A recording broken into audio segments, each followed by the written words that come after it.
আসসালামু আলাইকুম রহমতুল্লাহি ওয়া বারাকাতুহু। আউযু বিল্লাহি মিনাশ শাইতানির রাজিম। বিসমিল্লাহির রহমানির রহিম। আজকের আলোচ্য বিষয় হলো মুসলিম জামাত থেকে বের হয়ে যাওয়া। এ বিষয়ে আমাদেরকে প্রথমে বুঝতে হবে মুসলিম জামাত বলতে কি বোঝানো হয়েছে। মুসলিম জামাত বলতে বোঝানো হয় যারা পবিত্র কুরআন এবং সহিহ হাদিসের অনুসরণ করে, তারাই মুসলিম জামাতের অন্তর্ভুক্ত।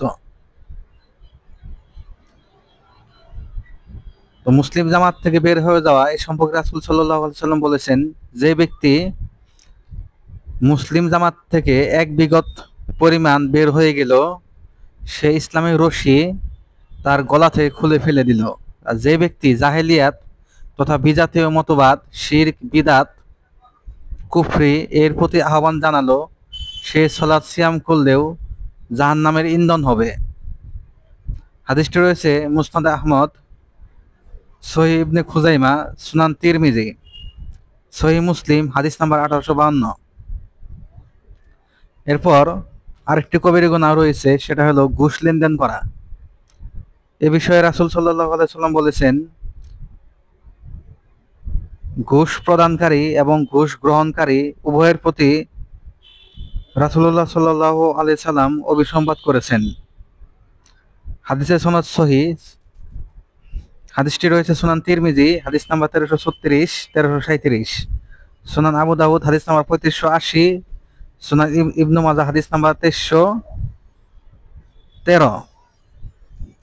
এরপরে বিষয় হলো কারো বংশ কারো বংশমর্যাদায় আঘাত করা এবং মৃতের উদ্দেশ্যে উচ্চস্বরে ক্রন্দন করা। এ বিষয়ে রাসূল সাল্লাল্লাহু আলাইহি সাল্লাম বলেছেন, মানুষের মাঝে দুটি কাজ কুফরি, তা হলো বংশমর্যাদায় আঘাত করা এবং মৃতের জন্য উচ্চস্বরে ক্রন্দন করা। হাদিসটি রয়েছে সহিহ মুসলিম হাদিস নাম্বার 67।